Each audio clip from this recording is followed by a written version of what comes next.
Menopausal and perimenopausal women, listen up. It's time to take control of your health and comfort, and Winona is here to help. Winona is a telemedicine company for menopause care who believes that your symptoms are real, important, and deserve to be taken seriously. And for many women, this starts with hormone replacement therapy. Winona's HRT is made with plant-based, bioidentical hormones rather than synthetic ones, so it better aligns with your body to offer relief from hot flashes, weight gain, and other uncomfortable symptoms. 80% of women who use Winona find relief within just 90 days. So, what are you waiting for? Get started today. Visit buywinona.com today to start your free visit. With free shipping and the ability to pause or cancel at any time, your path to wellness has zero obligations. Use code SPRING24 at buywinona.com for 25% off your first treatment plan. That's BYWINONA.com for 25% off. Winona. Menopause care made easy. Summer is the season of hot temperatures, outdoor adventures, and refreshing water activities. Summer is also the season of rough on your feet, causing dry, cracked heels and toes. Introducing Babyfoot, the original exfoliation foot peel that contains 16 natural extracts formulated to remove dead skin cells in 3 easy steps. Apply the booties, relax for an hour, then wash your feet. In 14 days, you've got baby smooth skin and your feet have never been softer. Letting dead skin cells build up over time is hazardous to your foot health. Our professional-grade DIY products, like our original exfoliation foot peel, our men's foot peel, or our moisturizing mask, are some of the best foot care products on the market, created with your foot health in mind. Pamper yourself with a spa day from the comfort and convenience of your own home with Babyfoot. If you want a chemical-free, easy-to-use exfoliating process from the company that created the original foot peel, it's time to treat yourself to Babyfoot. Go to babyfoot.com and use the code SUMMERFEET24 and get 20% off your first order with Babyfoot. That's babyfoot.com and use the code SUMMERFEET24.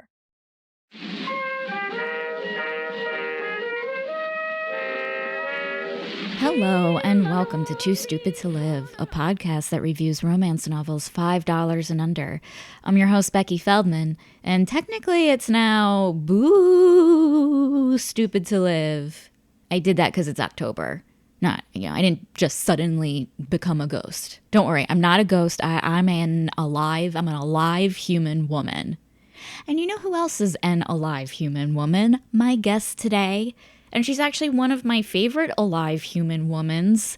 Romance writer Erin La Rosa is back. She has a new book coming out called Plot Twist. So not only are we discussing her book, but we are also reviewing the monster romance Sea Creatures Prefer Redheads by Brianne Gillen, which is on sale now for 99 cents. And if you don't know, Erin and I are both redheads, so I'm pretty sure this book was written especially for the two of us.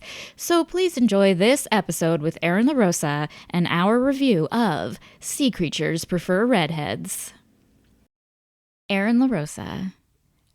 Oh, you are in your car right now, and I'm worried you might be in the trunk of a car kidnapped. I'm in danger. Also, I had to mute myself because I'm eating these like peanut butter crackers.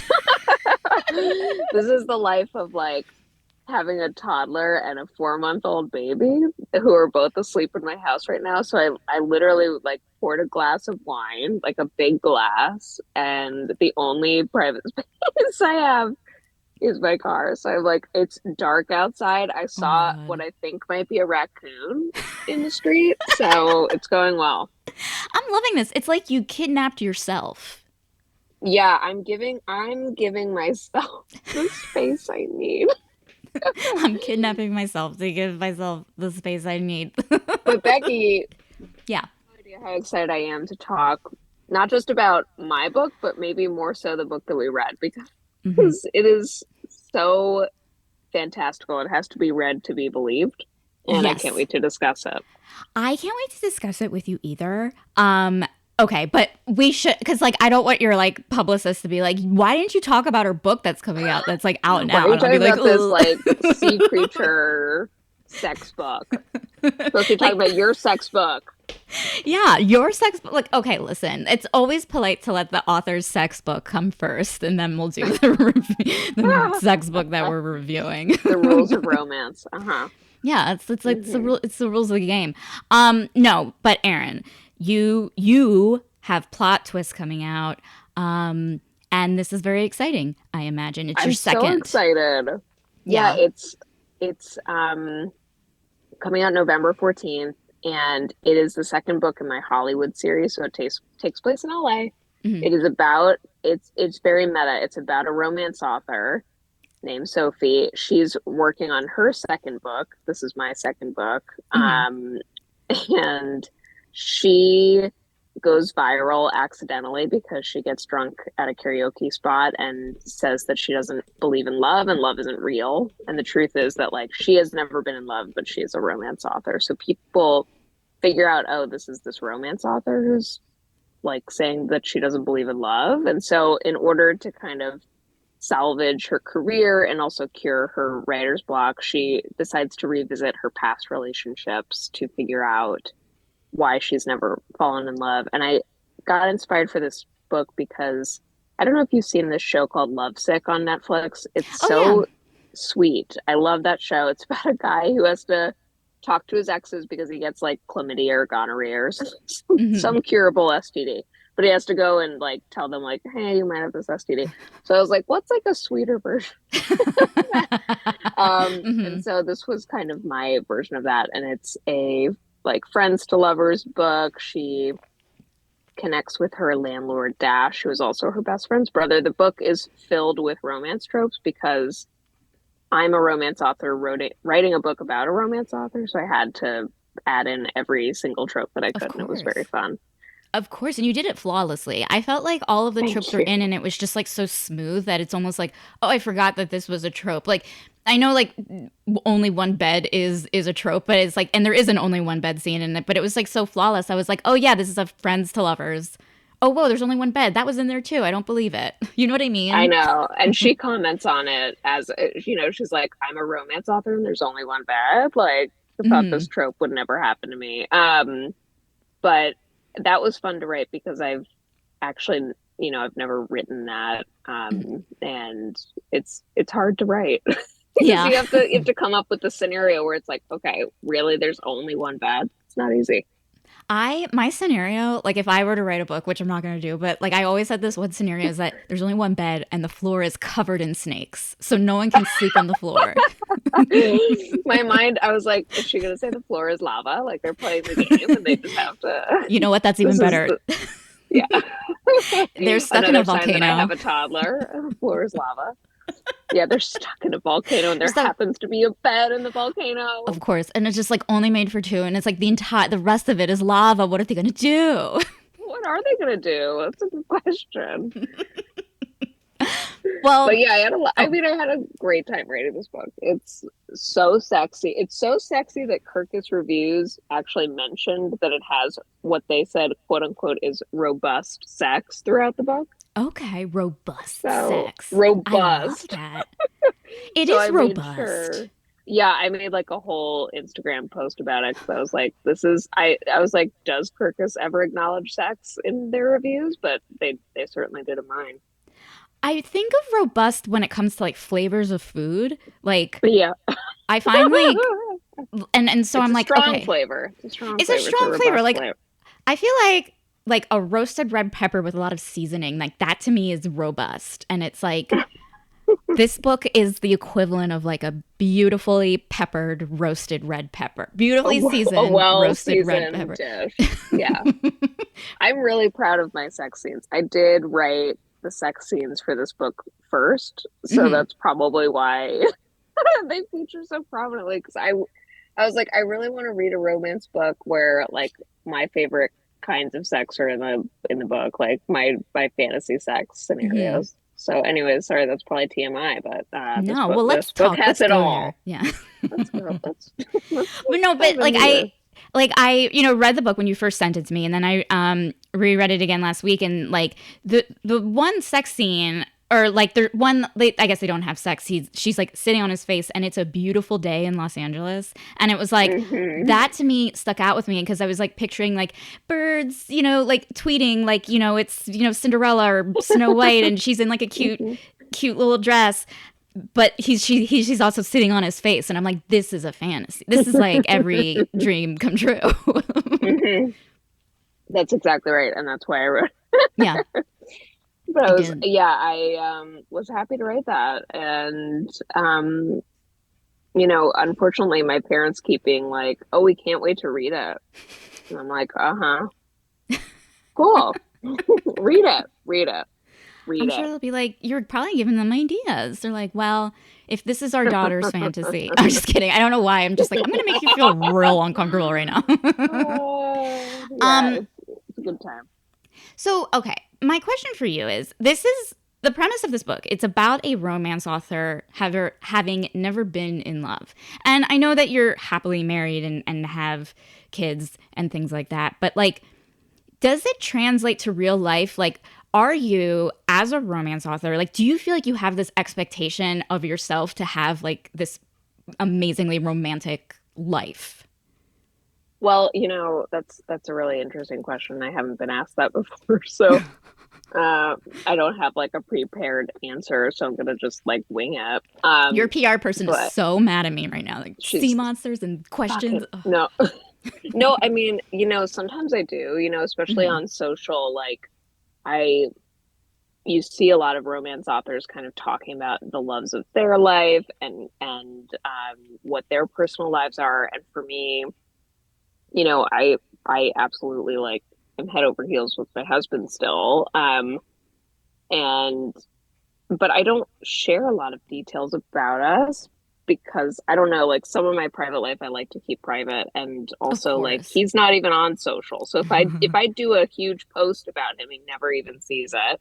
Um Oh but my God. I actually like my love language is not big romantic gestures. Like I think that would actually make me feel super uncomfortable, which is Mm, sort of funny because I like writing them. sure. But so yeah, like there's that aspect.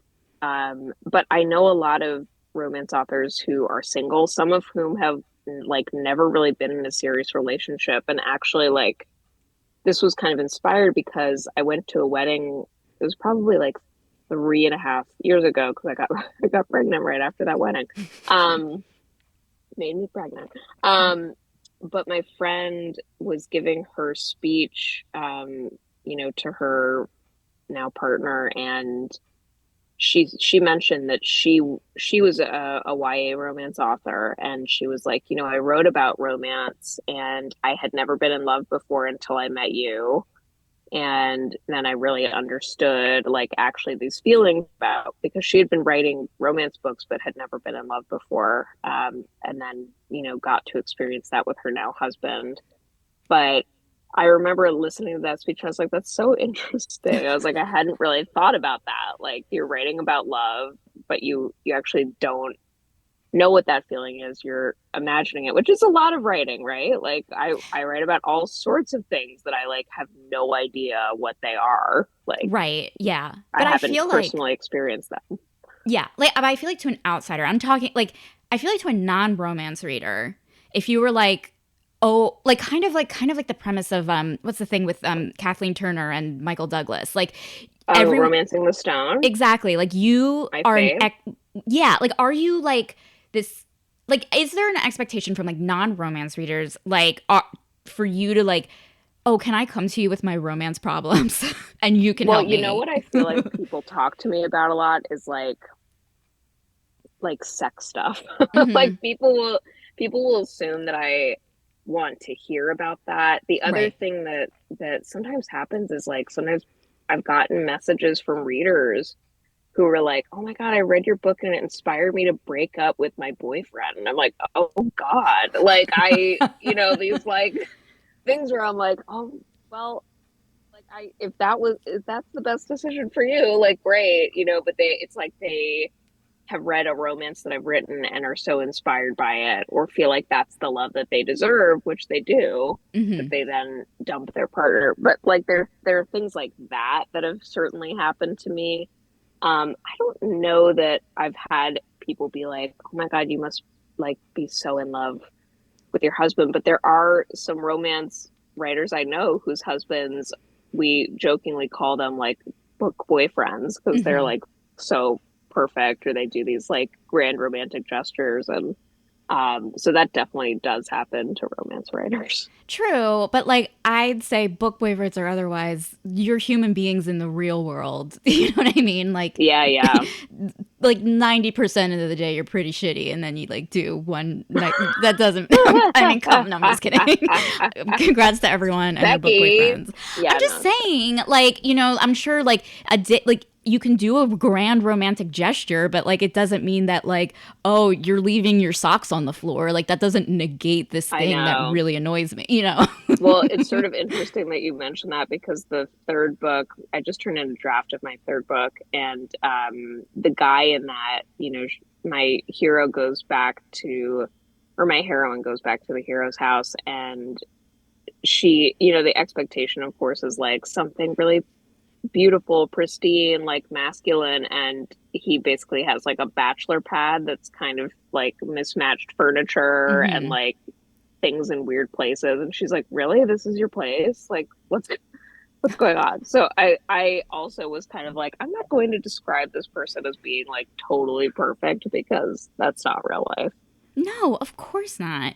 Like I feel like I read this one quote. It was from Ruby Dixon, and she was like, you know, she writes alien sex, and people are like, oh, like obviously she's not having sex with aliens, but you know, when she was like getting really popular, CNN did this thing on her, and she was like, you know, when people are like, oh, I write sex scenes, and people think, oh, this must come from your real life. She's like, that's like asking someone who writes thrillers, like, oh, you write about serial killers, you must be a serial killer in your real life. You know what I mean? I think they're to that point. I mean, first of all, Ice Planet Barbarians, iconic, right? Sure. Hmm.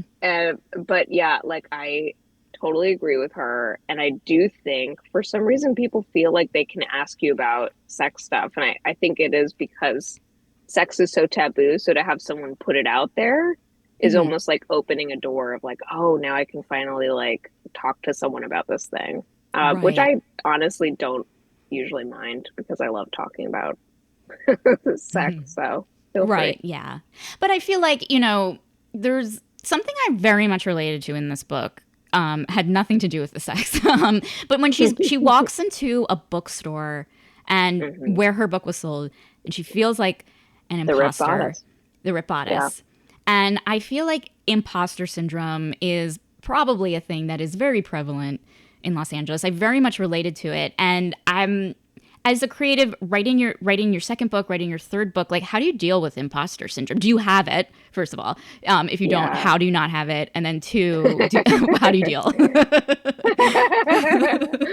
Yeah, I mean, it's funny because like every author, right, has imposter syndrome, and I feel like there was a big author, maybe it was even like Emily Henry or something, who recently posted. She was like, I still have imposter syndrome, but then this thing happened, and now finally, like, it's cured. Mhm. Um, and like you said, like anyone who is creative is being vulnerable in some way, like you're putting some piece of yourself out there. And so, yeah, it's totally natural to be like, wow, everyone's going to hate me. Like, because, these stories are so personal in so many ways. Like, even if it's not about you, like I write fiction, but I put so much of my soul into these books, it's like Mhm. really, you dig deep, and it can just be hard when people don't respond well to that. Like even seeing a negative review from someone you've never met can like completely ruin your day. Where you're like, wow,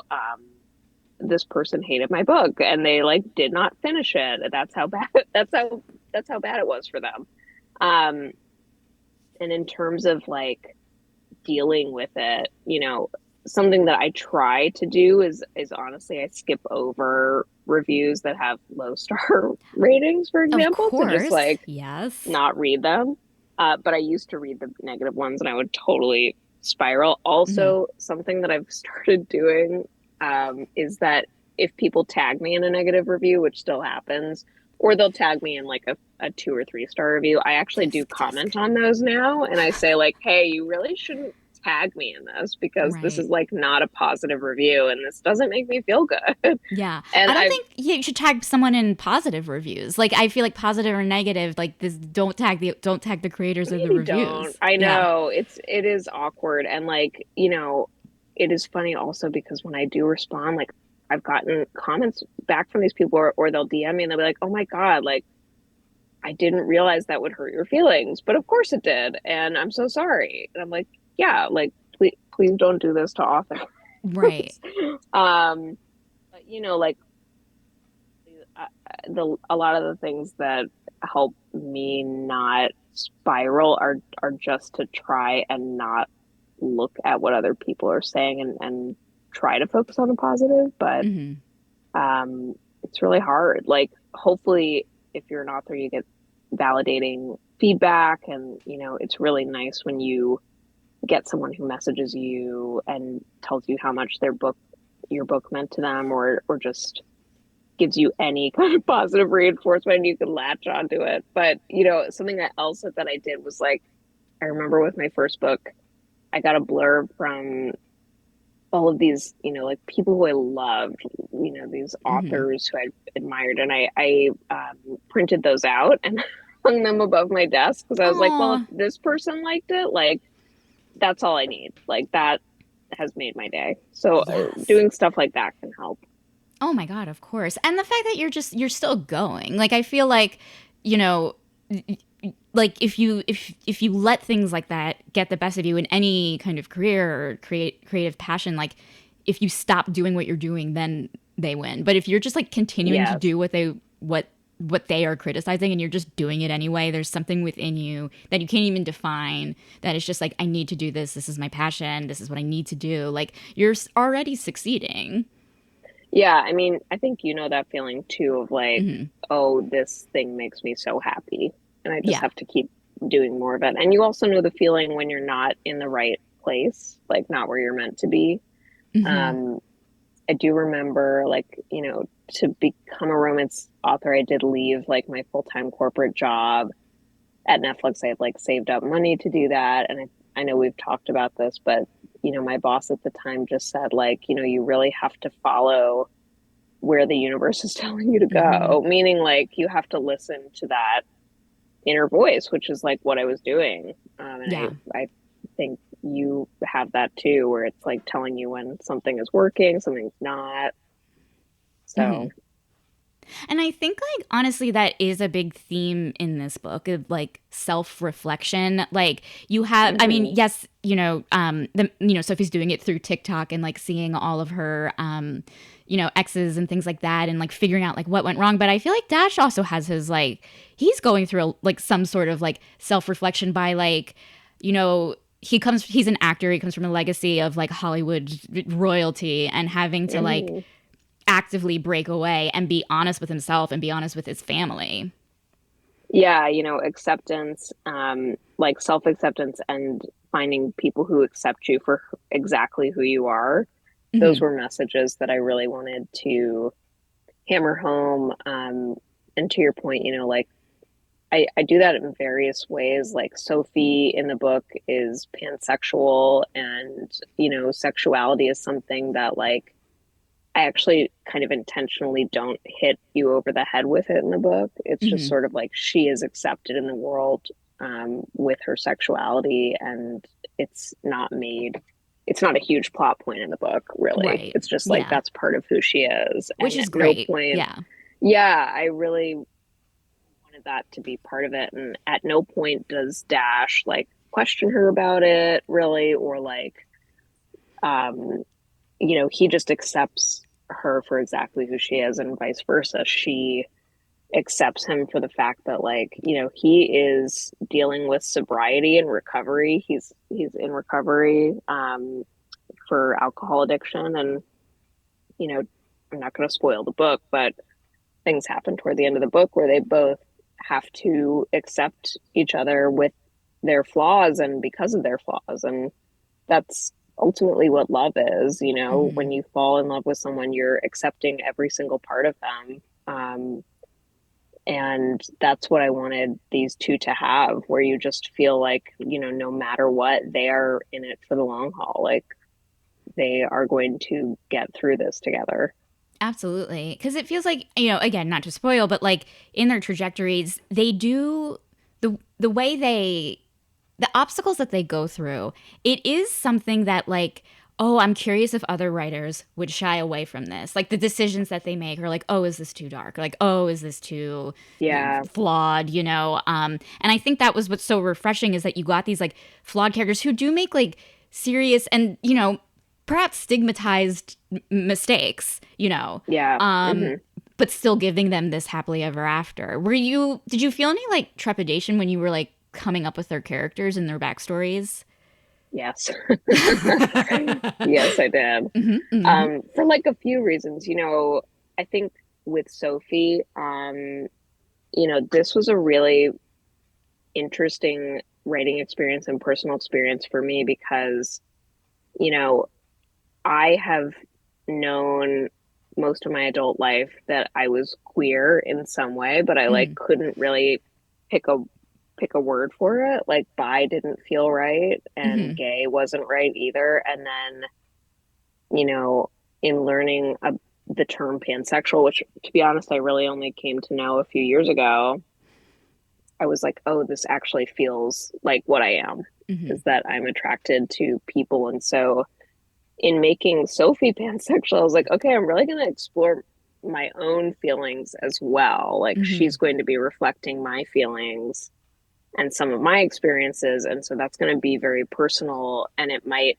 open a lot of questions from people like my family, for example, like Mm-hmm. who may not know this side of me. So that was hard. And I don't really have the right words to like talk about it with them yet. And Right. I don't know if they'll ask me about it, but we'll figure that out along the way.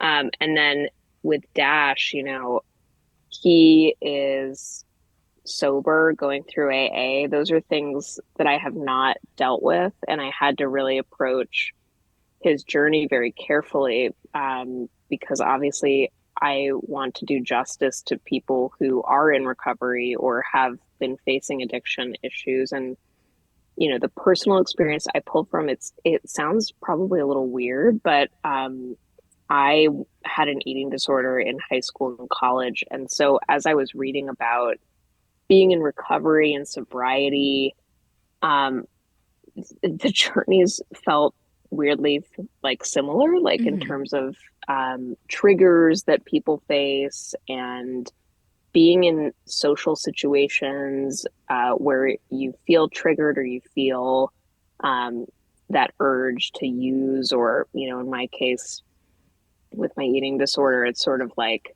certain situations made me want to revert to that behavior, or I would have like almost cravings for it, which is sort of Mm-hmm. what happens too when you're especially dealing with that first year of sobriety and beyond. So, like I pulled from some of those places, but also had to do a ton of research Right. um, to make sure that everything, felt authentic. And luckily, the feedback I've been getting overall has been very like, thank you for writing Dash the way that you wrote Yeah. him. Um, you know, it feels authentic, it feels real. And it's hard to strike that balance because my book is a rom-com. Like it is a Mm-hmm. rom-com, but there is a guy who's dealing with seriously heavy topics. And I think and I hope that, it still feels light and fun, but that's kind of life, is like everyone deals with some kind of hard moments. And it doesn't mean that that's your entire life. So that's kind of Absolutely. how I approach rom-coms, is sort of like there's going to be hard stuff, but we'll laugh at some point too. Yeah. Like I feel like after reading Plot Twist, knowing you, reading your first book, like I feel like you to a reader who is me, you're developing a style of taking these like really really complicated, beautiful, flawed, wonderful fucked up character, not fucked up, but like, very flawed characters, but you're putting them in like a Candyland of a plot, and it is so enjoyable to read because it does make you feel like, oh, okay, like sometimes it feels like there are books and there are stories that it feels like, oh, well, you have to earn love. You have to, you know what I mean? Like you have to have achieved XYZ in order to be able Yeah. to. And like honestly, it's like that in the real world, real world too. When someone's like, oh, you have to have a good job before you can blah blah blah blah blah, and Right. yeah. Yeah, I think you're right. Like I I don't know if it's because I get bored if I'm not exploring some new like mental health issue. Because mental health is something that I deal with a lot in my books. But you know, it is the real world where like everyone has flaws, everyone has serious issues, even when they look like they don't. Mm-hmm. And if you're lucky, you find someone who sees those and Yeah. is like, yeah, I'm gonna walk beside you and like I love you and I totally accept all of these things. Mm-hmm. Yeah. Yeah. And that is love, Becky. I'm sorry. We're I need both more wine. in tears right now. Just mascara. That's real love. All right, I do want to ask you a question though, and it's like a bit lighter than what we were just talking about. But what was there a okay? So in your first book, it's about cooking, and I learned when you were on that you do have like you do enjoy cooking. I love Dash is cooking. into crafting. Are you a crafter? And I like didn't know it this whole time. Becky, I literally could not craft if like there was a gun to my head and they're like, no, we'll shoot you if you can't figure out how to tie dye this shirt. I'd be like, well, pull the trigger, babe, because it's not happening. I have tried to knit, I think 3 separate times. My Mm, grandmother tried to teach me. I had a friend who's very gentle try to teach me, and then I had YouTube try to teach me. None of them took. mm-hmm, I like cannot draw. Like when I draw, it look like my 3-year-old is better at drawing stick figures than I am. mm-hmm, So this I have 2 very close friends who are potters, mm-hmm, and I have some of their pottery in my house because thankfully I'll go over to their house and I'll be like, that's pretty, and they'll be like, take it, and I'm like, great, thank you. And so I reached out to them and was asking, I was just kind of like, what, like, tell me about pottery because it seems very sexy. And they were like, let me introduce you to sexy pottery talk, which is a real thing on TikTok where it's mm-hmm, like just dudes like throwing like clay all over the place and like mm-hmm, pulling it and you see their muscle and it's just like outrageous. mm-hmm. And they both confirmed for me that when they go to their pottery studios here in LA, they're like definitely hot dudes. So if you are single in LA, Take maybe a you pottery want class. to check that out. I mean, it's good to know. That's good to know. I mean, I'm just spreading knowledge here. I'm not a matchmaker, but if you want to pay me, that's fine. Sure. I will pay for pottery class and then pay you because I paid for the pottery Like a class. fee. Yeah, Yeah. kind of like an agent fee. It's like I got kicked out, but here's a teacup. Here's a teacup. I made it, and then it just I like would take it. crumbles. It just crumbles in your Yeah, hand. well, are you good at pottery? I have no idea. Or God, like any no, no. crafting? I have no I idea. We I haven't talked about this subject. we've never talked about this subject, and that's why I was like so curious about it. I love crafting, but I don't think I'm like I love like keeping busy with my hands. Like I feel like I'm so Hmm. antsy, I can't sit still. So it's nice to like focus on Well, something and what do are something you with my good hands. at? Like, what do you Oh, I'm not good at do? anything. I'm good at nothing.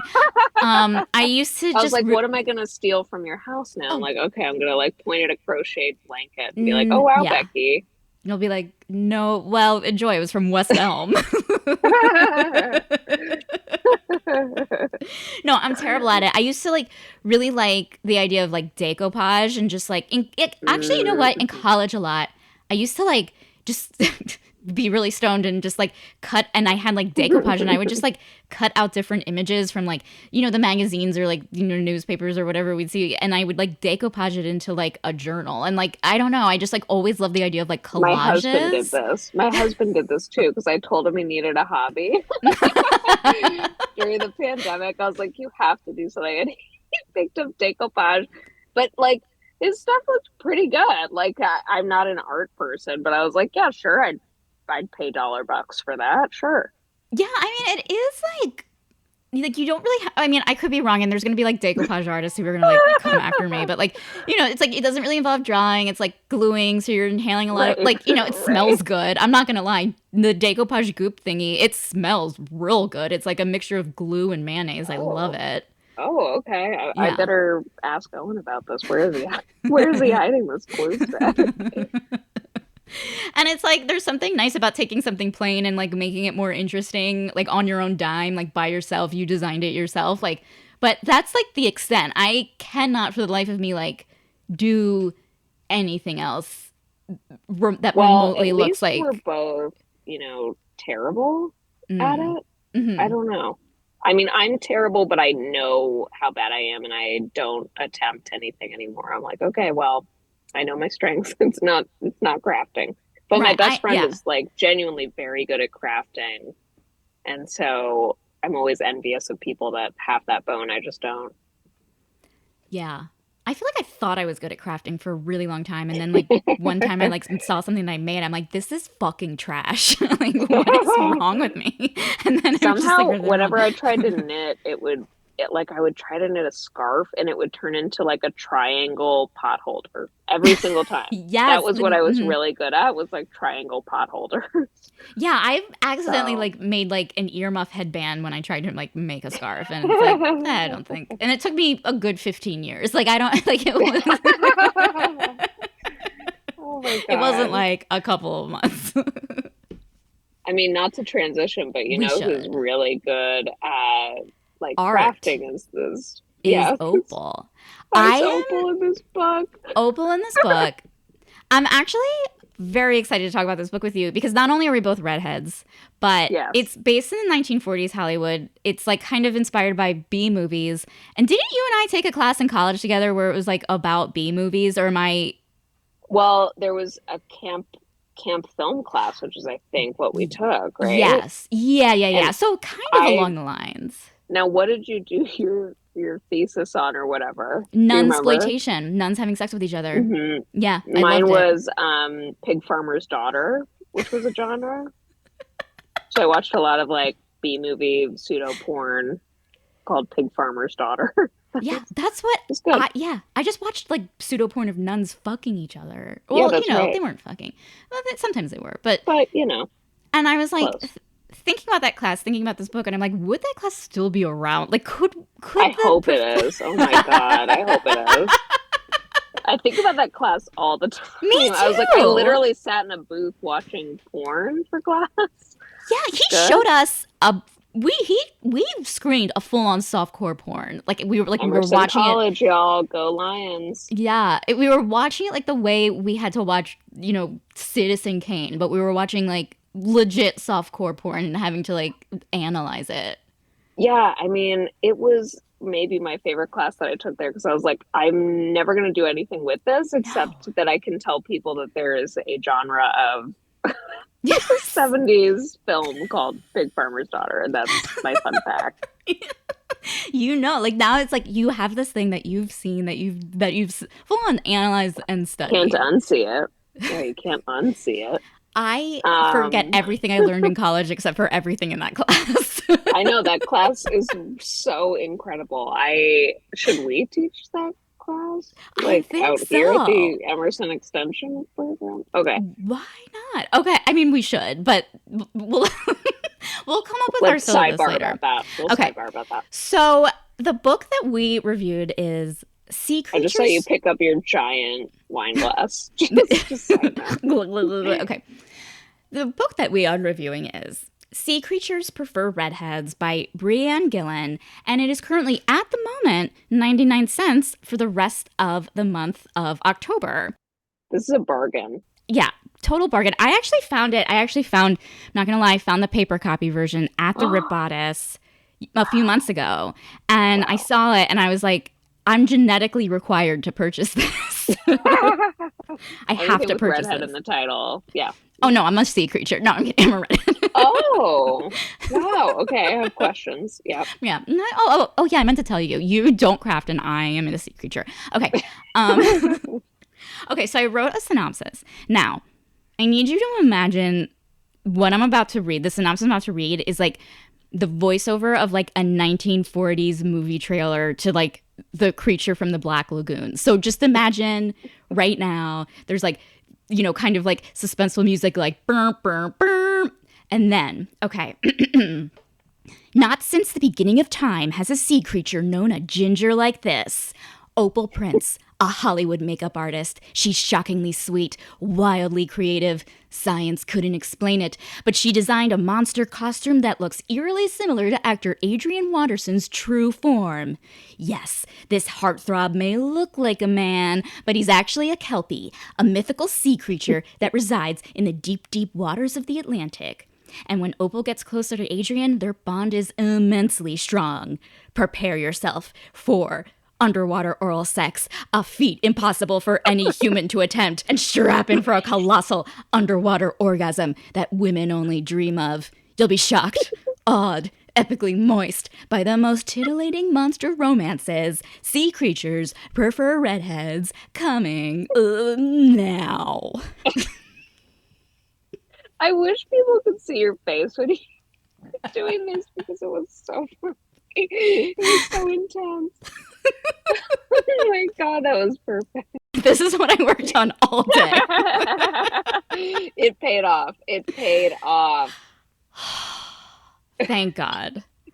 Thank This God. book was incredible. I am changed. First of all, this is my first monster book. That's what I was going to ask. Book. So you didn't feel like, were you coming into it? Were you like nervous at all? I was very excited because okay. This is a genre I've wanted to dive into, pun intended, and just everything about it. I was like, I want to know what his dick looks like. I want to know what's gonna happen. So yeah, I was extremely anxious. I mean, I think I texted you like 5 minutes in, and I was like, why aren't they boning yet? Like, what's going on? Because I wanted to see that dick. I wanted to see that sea creature D. It's literally the first thing anyone thinks about. Like, when you're like, tell someone who has never heard of monster romance, like, oh, I read monster romance, their first thought is, what does this dick look like? Like, that's not, no one's thinking any other thing. No, I need to know. Yeah. Well, because those fun vibrators that have like 3 arms and like little like antennae, and you're like, ooh, what is it, like that one? Yeah. You're like, what is it? Monster This dick. one was not. This one was not that different from his real dick. I think it should be. It got wider. Said. Yeah. Yes. It definitely got wider than the average man's dick.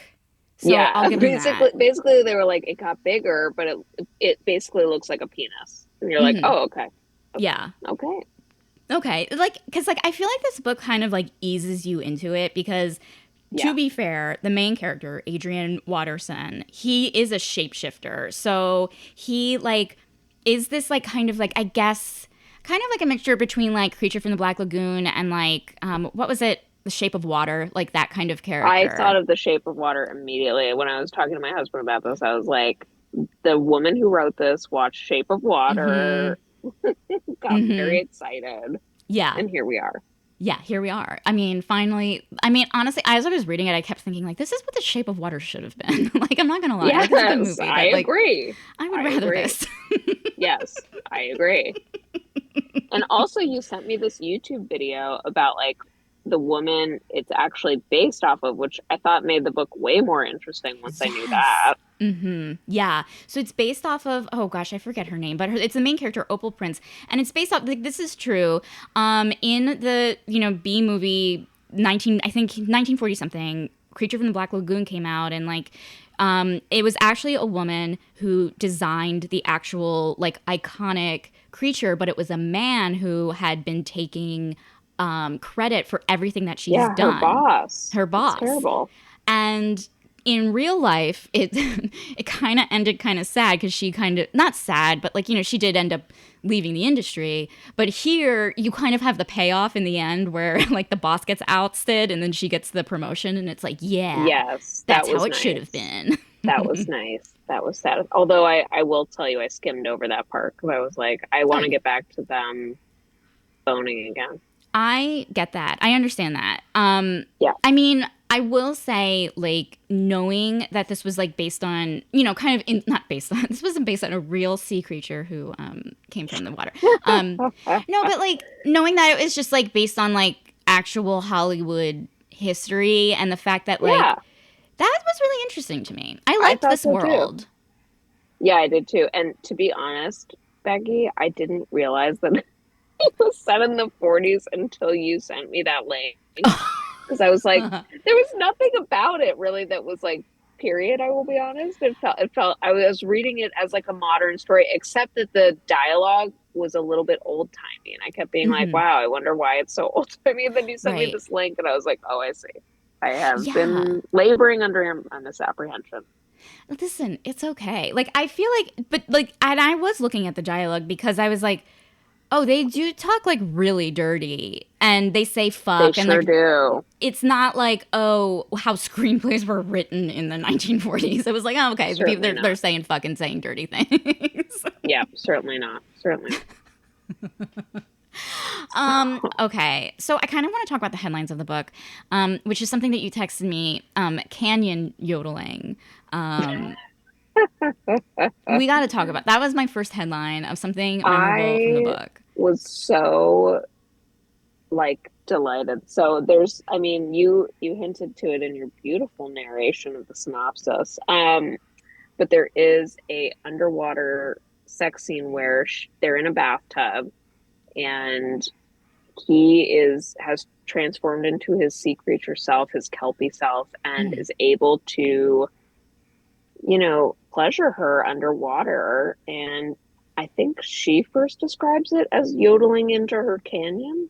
Yes, I was like, is this like a 1940s like slang for I reread oral it sex? like three times. I was like, yodel. I was like, no, this can't. And then I reread it again. And I was like, oh my God. And it's just a really interesting term that I hope, honestly, is just something that the author personally uses and not a real term. But Oh man. See, I hope it was a real term during the 1940s that and she like did historical research on, that would be but like I incredible. like wish that it was and then just like society as a collective whole were like we're not going to use the term canyon yodeling anymore. But it was like used. They're like, we're In gonna that. say going down on her now. Yeah. Because canyon yodeling is just not appropriate. It's Yeah. inappropriate. Yeah.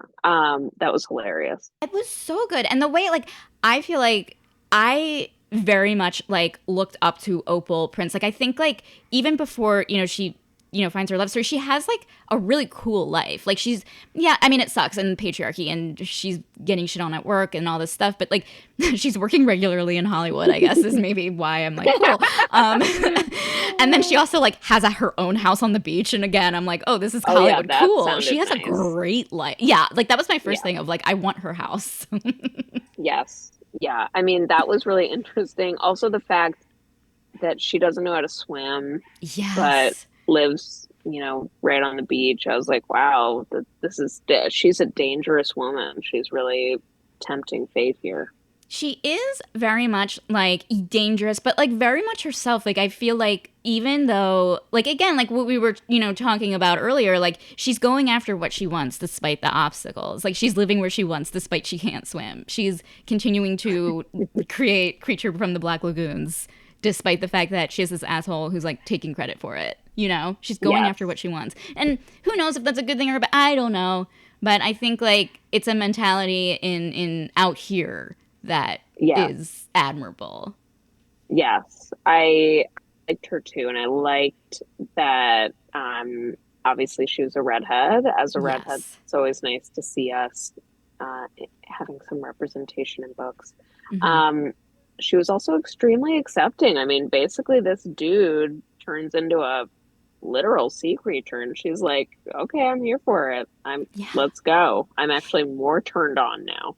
Exactly. It happens during sex. And that was my second headline of the book of like, whoa, what a time. What a time. I was waiting for like a full description of him, which came it took a little while to get that full description that he has like Yes. gills, he's got a fin on his back. I mean, this dude is not, it's not just that he like has a little bit of fish, he's like full fish. He's got webbed fingers, Hmm. the Like, this is full not a shebang. man. Yeah, the No, whole this is no shebang. longer, this is no longer a dude. He is no longer a Um, dude. yeah, it happens when he's inside her, which Hmm. is amazing. Yeah, I mean, yeah. And I loved that scene so much. I mean, I guess if you're gonna like be dating a sea creature, that's when you want it to happen, because then his dick got bigger. So Yeah. I mean, what would you do in that situation if like like would you finish? I mean, that's the real question here, ladies. I did think it was funny that like there were no screams that came out of her body. It wasn't like she was like, "Holy shit, you have gills!" Like, what?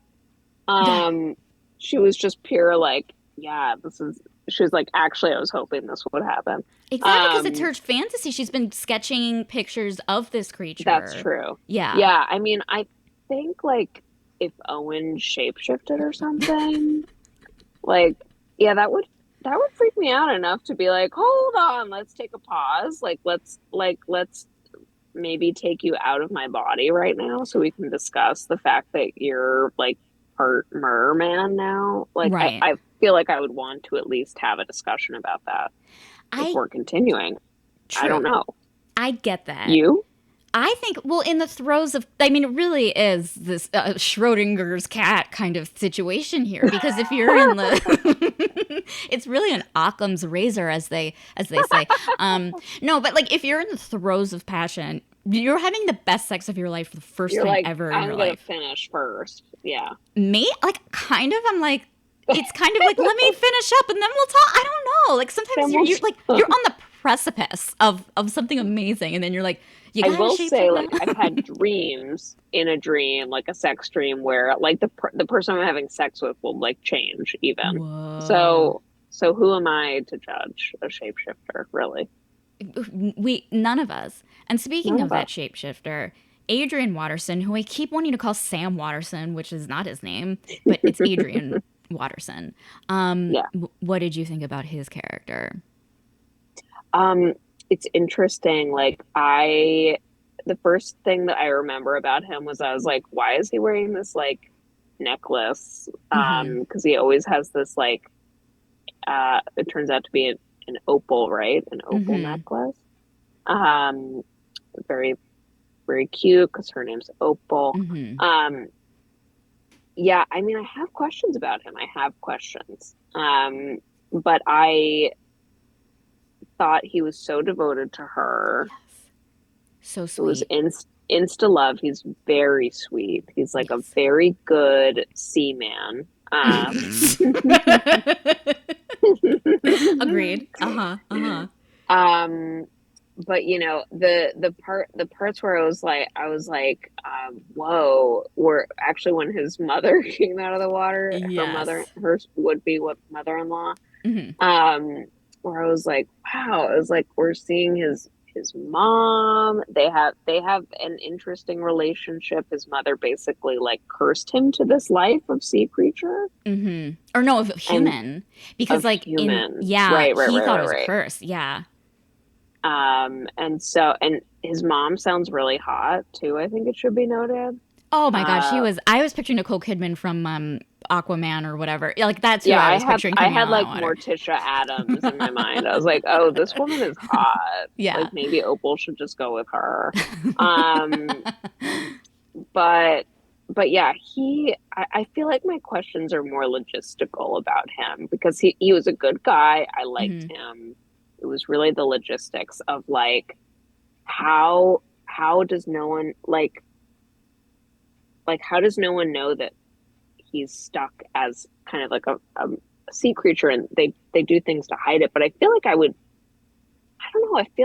smell the fish smell or something if some guy was like walking around and he's part fish, part man. Anyway, I have these little questions. Yeah, there's like cultural things, like, you know, he's a literal fish out of water, and like, you know, like things like, you know, like in The Little Mermaid when like Ariel's sitting and she's a human and she's like sitting at the dinner table for the first time and she's like combing her hair with a fork. Like it was like there would still be like those kinds of things of like, oh, he gets excited when he sees like a trash on the ground and he's like, oh, treasure, and they're like, no, that's trash that gets dumped into the ocean for the ocean people is treasure. You know what I mean? Like it's like, where are those like kind of yes hijinks, you know, which I'm assuming he has already been through.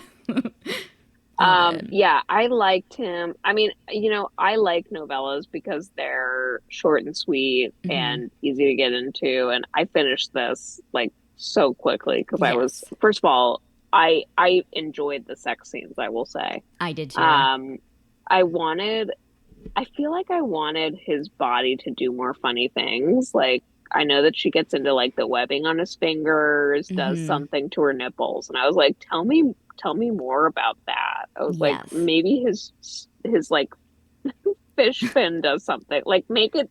Now that I'm like in the genre of monster, I'm like, I need actually all of their body parts to do something for me sexually, and not just the webbed fingers. Listen, I get it. And I mean, hopefully there'll be a sequel. Because, like, I'm just like, oh, what's his tongue like? Like, I mean, I know he can, like, hold his breath Exactly. underwater for, like, a really long time. Like, great job. I mean, Yeah, that is great. But it's like, it oh, is like, great. what, like, I don't know, like what just like I just like I know his body is like pebbled and there's all this stuff, but it's like, oh, I mean, like this book could be so much longer, and all it needs is just more sex with Literally this more sex monster. scenes. Yeah. I was really glad that they put in a water scene. Well, actually there were Yes. two. There was one in the Mm-hmm. sea and then one in the bathtub, and I was like, Mm-hmm. thank you God. Yes. Um but yeah, to your point, like, yeah, what is that tongue doing, honey? Like, what Mm-hmm. are those like funny little toes doing? Like, what's his little fin doing? Like, tell Yes. me more. Yeah, Tell like me do more things about this guy. like when he's coming, do things flutter? And then, you know what's interesting is that his species is the one who has the babies. I thought that was fascinating. Yes. Okay. So they tell us basically that the Kelpies are like enormous seahorses. Is that Yes. right? And then when Yes. they said that, I was extremely confused as to what he looked like because I was Hmm. like, okay, I know what a seahorse looks like. He is not described as a seahorse. And he specifically says those aren't real. Like she's like it's like a seahorse, and he's like those aren't real, and he gets like very uppity about it a little bit. Up, upset. Well, one Yeah. of my favorite things that she does is like she basically describes his sperm as tiny little seahorses, Yes. Hmm. and I was like, wow, I can't unsee that. Like okay, no. Unsee that. Yeah. I had a seahorse a seahorse like necklace when I was a kid that I got from the Camden County Aquarium, and so all I was picturing Uh-huh. were just like those cute little necklaces just like I squirting out mean, of him. just yeah, just like going into your body. Just yeah. Yeah. I enjoyed that a lot. And then she gets like the option to turn into a sea creature, but then we don't actually see her do that. That's why there needs to be a sequel. I I loved agree. that because like I know. here's like an image that this is something what's so great about this is that it's like something she's always been drawing. Like she's been drawing this sea creature before she even met Adrian and like worked on like this was an image that has been in her mind. And now it's like in the end she finally has a chance to do it, and it's like I mean I'm happier if she fell in love, great. But I was so Yeah. happy for her that she could be I was like happier for her that she could like be a sea creature whenever she wanted to. Yes, me too. I was extremely I thought we were gonna get a chapter of her then having sex with him as the two sea creatures. Yes. And I was like, Mhm. and what does that look like? But yeah, we didn't get that. So The maybe options next are time. endless. Maybe next time. Like, and it's like, oh, there could be like a like, what a fun sequel to this book.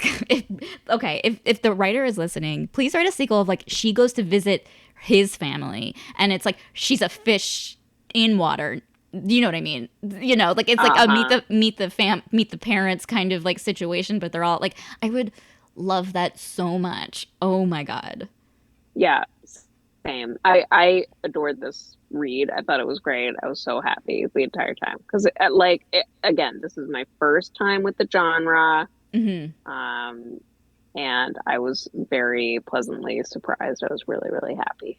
Yeah, I thought it was like so sweet and fun, and it did honestly like it felt like I was like there were parts where it felt like it was like a Katharine Hepburn comedy, like when she was sneaking him into set because they saw it to film, but he's like Yeah. stuck in his like creature form, but she's like, oh, it's okay, like because you look exactly like the creature I designed, but how are we going to get you from the car to hair and makeup? And like it was such a fun kind of like slapstick comedy kind of sequence of her sneaking him in to get dressed as what he currently is. I thought that was genius. And Mm-hmm. that also for me was nice. Mm-hmm. And yeah, I don't know. It's just it's a sweet little read Yeah. with like some filthy, filthy, dirty talk. Oh, filthy, dirty talk. And I loved how the sex scenes were like, they made each other laugh during sex, which I really, and that's actually in your book too. But like, in this book, they had the added like layer of like, oh, I'm a sea creature that they could use in terms of their bedroom humor. Yeah, good one. It's a good one. It really is good. Okay, so Erin, I'm going to ask you your final thoughts, and then I want you to give me a rating of opal necklaces. As we know, he wears an opal necklace. You know, it's just he needs it, you know, to survive. Being a human, being a former sea creature in a human world. Okay, 5 out of 5 opal necklaces means you loved it. 1 out of 5 opal necklaces means you didn't, which I'm sure that's not going to be your rating. But final thoughts. I would recommend this to anyone because it is fun. I would give it a 5 out of 5 because first of all, I'm not experienced in the genre, but I enjoyed myself. Again, it was a quick, fun read with some great little sex scenes. I hope to your point, I hope this writer creates a sequel where we see them like, you know, having fish sex or whatever, because I want to know what that looks like. Yes. And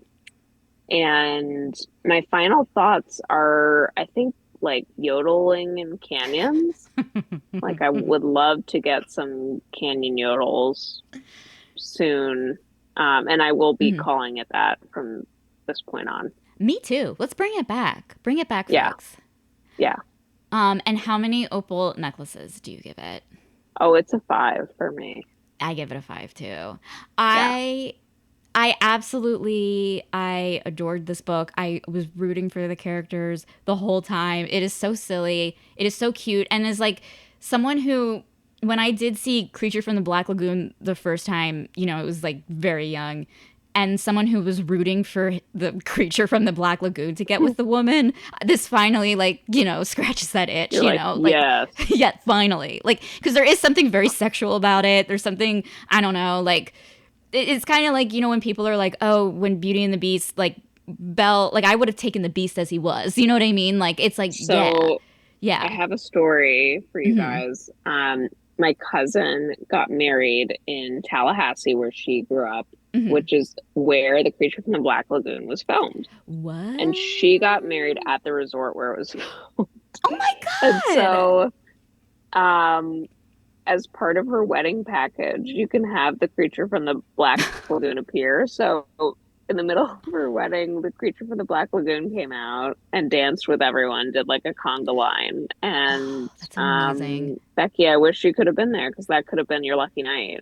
I would have finally, like, forget pottery classes. I'm going to this wedding. I'm going to whoever's getting married at this venue next time there. Yeah, Tallahassee, everyone. The unsung wedding capital of the U.S. Well, Erin, this was so much fun. Please tell us when Plot Twist comes out and all of the details regarding that. Yeah, so Plot Twist comes out November 14th. I will be at the Rip Bodice on November 18th. And if you can't make it, because maybe you don't live in LA. Oh, I was like, let me write it down. Yeah. You're like, I'll be there. Please come. But if you can't, you can order signed copies and I'll sign them for you. And I love writing really dirty inscriptions in the books, so it's very fun. So go on their website and order from there, please, because I need books to sign so that I can exercise my filthy mouth. She needs it, folks. As you can tell, the only way she's going to be able to get out of this car is if she signs books. So, folks, it's on you. It's on you, folks. Well, Erin, congratulations on reading your first monster romance, but 2, congratulations on Plot Twist. It really is so good, and I'm so excited for everyone in the world to read it. Thank you. Everyone in the world better read it. Oh, if they don't, I'm going to get a Creature from Black Lagoon after that. Ooh, okay, girl. I don't know what that means. Okay, now we're talking. I'm into it, whatever it is. For links to purchase Erin's book Plot Twist, as well as Sea Creatures Prefer Redheads, please check out the show notes or visit the episode page at tstlpodcast.com.